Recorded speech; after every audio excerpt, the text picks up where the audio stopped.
करनाल नगर निगम की फूसगढ़ गौशाला में 45 गायों की संदिग्ध मौत का मामला अभी तक पहेली बना हुआ है। 12 दिन बीत जाने के बाद भी पुलिस प्रशासन अभी तक ये पता नहीं लगा पाया है कि आखिर इतनी गाय की एक दिन में मौत की वजह क्या थी, जिसके बाद मृत गायों का विसरा जांच के लिए लैब भेजा गया था। पुलिस को एक उम्मीद थी कि इस रिपोर्ट के आने के बाद मौत के कारणों का खुलासा होगा, मगर उस रिपोर्ट के आने के बाद अभी तक पुलिस बता नहीं पाई है कि आखिर गाय की मौत की वजह क्या थी। ऊपर से अभी भी 1-2 गाय गौशाला में लगभग रोजाना मर रही हैं। अब जब आज सुबह 27 जनवरी को सुबह जब हमारी लेबर यहाँ पर सफाई करने के लिए आई तो 2 शेडों के अंदर लगभग 45 गायें मरी हुई पाई। तो उनसे लेबर से बात करने पर यह पता लगा कि ये गायें जो हैं इनको वो चारा डाला गया था जो कल 82 क्विंटल 40 किलो घास आया था हमारे पास, तो उनके खाने के कारण ये घास मृत्यु हुई है इनकी। पर पहले भी मामला ऐसे सामने आया था इसी गौशाला का?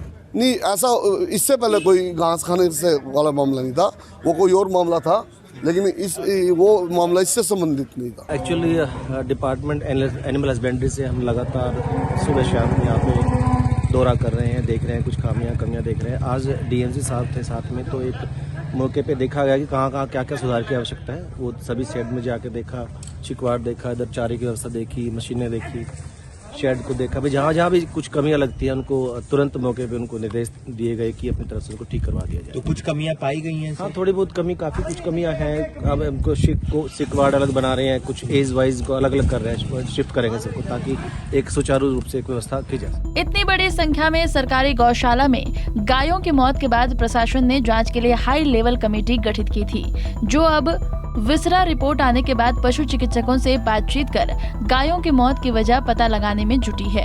उधर गौशाला में कई तरह की खामियां मिलने के बाद नगर निगम में गौशाला के संचालन और रखरखाव करने वाली एजेंसी से कामकाज नगर निगम के कर्मचारियों ने ले लिया है, जिसके तहत कई कर्मचारी गायों की देखभाल में जुटे हैं। टोटल 47 कर्मचारी लगाए हुए हमने, और उनका सफाई का भी करवा रहे और घास भी डलवा रहे हैं। टोटल काम सारा नगर निगम करवा रहा है। तो गायों की व्यवस्था की जा रही है अब? इनको सफाई में रखा जाए और घास डलवा जाए, इनको जैसे भूखे ना मर सकेंगे। तो पहले कितनी गायों की मौत हो गई थी सर यहाँ? करीब 45 गाँव के आसपास हो। तो उसके बाद अब नगर निगम काम कर रहे हैं यहाँ पे? जो ठेकेदार था उसका ठेका सर? सर पता नहीं हमें। हमारे कर्मचारी मौजूद हैं सारे, नगर निगम के हैं यहाँ पे। तो अब नगर निगम की टीमें लगा दी हैं यहाँ पर? नगर निगम की टीमें हैं।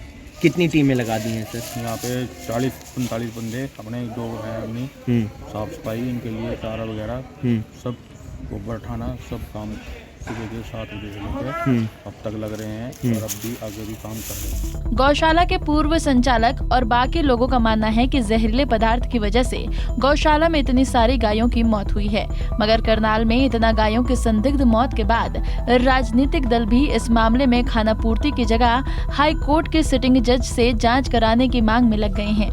ये तो गऊ के बेटे बने हुए थे सरकार के लोग। चीफ मिनिस्टर अपने आप को गऊ पुत्र कहते थे, नंदीग्राम बनाए गए।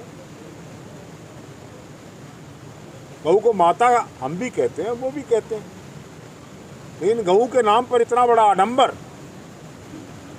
मुख्यमंत्री जी के इस कार्य क्षेत्र में हुआ है, इसकी जांच हाईकोर्ट के सिटिंग जज से होनी चाहिए, लीपापोती के लिए नहीं होनी चाहिए। अवैध खनन का मामला भी मेरे संज्ञान में आया। आपने जो गौ माता की बात बताई वो भी हमारे संज्ञान में आई। जो हमारे स्थानीय नेता हैं वो समय समय पर प्रशासन को इस बारे में चेताते भी रहते हैं। गौशाला में भी गए, वहाँ पर भी सबसे पहले संज्ञान लिया, लेकिन ये सरकार जो है ये लोगों की सुनने वाली सरकार नहीं है। मैं बार बार ये कह रहा हूँ, ये चुनी तो लोगों ने ज़रूर है, लेकिन लोगों के हितों के लिए काम नहीं करती, लोगों की भावनाओं की कदर नहीं करती। उधर इस मामले में पुलिस अभी तक पशु विशेषज्ञों से विसरा रिपोर्ट के बारे में परामर्श ले रही है और तथ्यों के सामने आने का इंतजार किया जा रहा है। जांच में गौशाला के कर्मचारियों को भी शामिल किया गया है ताकि जल्द मामले का खुलासा किया जा सके। इसमें कुछ सैंपल्स हमने लैब में भेजे थे, वहाँ FSL से रिपोर्ट प्राप्त हो चुकी है। हम कंसर्न डॉक्टर से इस बारे में कंसल्ट कर रहे हैं ताकि final cause of death ascertain किया जा सके और मामले की भी जाँच को आगे बढ़ाया जा सके। तो शुरुआती जांच में सर क्या पाया गया था? देखिए, जैसा कि मैंने बताया, क्योंकि अभी FSL की रिपोर्ट्स रिसीव हुई है, हमने जो डॉक्टर कंसर्न जिन्होंने जो पोस्टमार्टम करवाया है उनसे कंसल्ट किया है, तो इस मामले की जांच को हम उसी हिसाब से आगे बढ़ा रहे हैं। लेकिन जैसे इस मामले में एक बार सारे तथ्य सामने आ जाएंगे, इस मामले में खुलासा कर दिया जाएगा।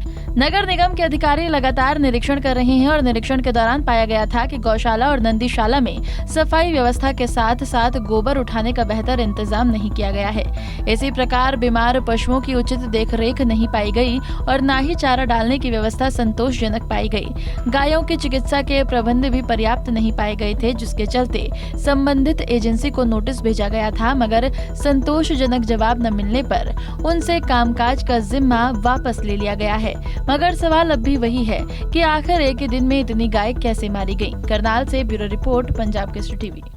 हमसे जुड़े रहने के लिए हमारे YouTube चैनल को सब्सक्राइब करें और नई वीडियो की नोटिफिकेशन के लिए बेल आइकॉन को दबाएं। अगर आप ये वीडियो Facebook पर देख रहे हैं तो लाइक जरूर करें और ज्यादा से ज्यादा शेयर करें। धन्यवाद।